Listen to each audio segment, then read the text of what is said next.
मी आरोप नाही केले तर कोर्टामध्ये ते सिद्ध झालेलं आहे.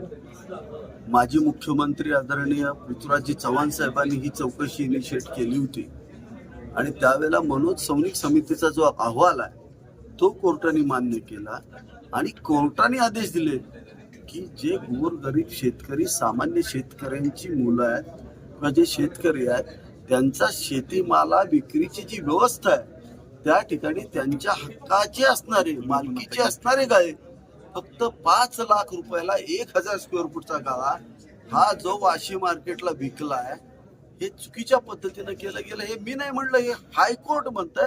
म्हणून हायकोर्टाने यांच्या विरुद्ध गुन्हे दाखल करून घेऊन हे सगळे गाळे परत घेण्याच्या त्याच्यावर कारवाई करण्याचे आदेश दिले. नेमकं ते कोण कोण आहेत त्यांची सर हे नेमका घोटाळा कोणी केलेला? हा घोटाळा बाळासाहेब सोळसकर अध्यक्ष असताना